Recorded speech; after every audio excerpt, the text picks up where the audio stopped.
နိုင်ငံမန္တလေးတိုင်းဒေသကြီးမိထီလာမြို့အနီးတွင်ငလျင်တစ်ခုလှုပ်ရှားခဲ့သည်ငလျင်၏ပါဝါသည်မဂနီကျုပ်6.2ဖြစ်သည်ဤငလျင်သည်နနက်2:45မိနစ်အချိန်တွင်ဖြစ်ပွားခဲ့ပြီးမန္တလေးနေပြည်တော်မုံရွာနှင့်ပြည်မနာမြို့များတွင်လည်းခံစားရသွားသည်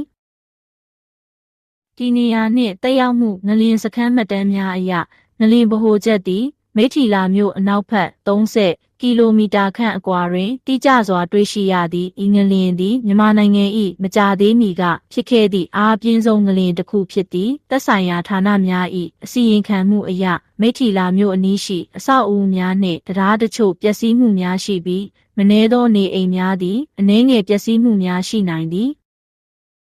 ထိခိုက်မှုနှင့်ကယ်ဆယ်ရေးအဆိုပါငလျင်ကြောင့်လူထိခိုက်မှုများဖြစ်ပွားနိုင်သည့်အတွက်ဆေးဘက်ဆိုင်ရာအကူအညီများကိုအမြန်ပေးအပ်လျက်ရှိသည်လက်ရှိအခြေအနေအရထိခိုက်ဒဏ်ရာရသူများကိုဆေးရုံများသို့ပို့ဆောင်ထားပြီးထိခိုက်မှုများကိုဆက်လက်စစ်ဆေးနေသည်ဒေသခံအာဏာပိုင်များနှင့်ကယ်ဆယ်ရေးအဖွဲ့များသည်အမြန်ဆုံးထောက်ပံ့ကူညီမှုများပြုလုပ်လျက်ရှိကြောင်းသိရသည်တင့်တော်သောလှုပ်ဆောင်မှုများငလျင်လှုပ်ရှားမှုများဆက်လက်ဖြစ်ပွားနိုင်သောကြောင့်လူထုအနေဖြင့်သတိထားရန်လိုအပ်သည်ငလျင်ဖြစ်ချိန်တွင်တည်ငြိမ်စွာနေပြီးတစုံတရာမပြုလုပ်မီသက်ဆိုင်ရာမိဖွယ်ရာများကိုနားထောင်ရန်အကြံပြုပါသည်တင့်နေအိမ်နှင့်အလုပ်နေရာတွင်အန္တရာယ်ကင်းစေရန်ငလျင်အတွက်ပြင်ဆင်မှုများပြုလုပ်ထားရန်လိုအပ်ပါသည်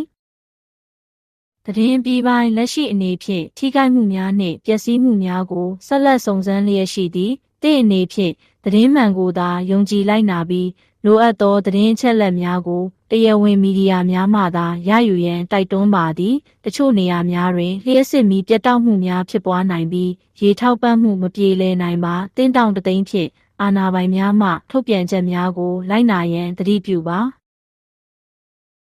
ဤသတင်းသည်ငလျင်ကြောင့်တက်ရောက်မှုရှိသည့်မြို့များရှိပြည်သူများအတွက်အသုံးဝင်မည်ဟုယုံကြည်ပါသည်မကြာမီတွင်နောက်ထပ်သတင်းများထပ်မံထုတ်ပြန်ပေးမည်ဖြစ်ပါသည်ကျေးဇူးတင်လျက်မြန်မာပြည်မိသားစုများ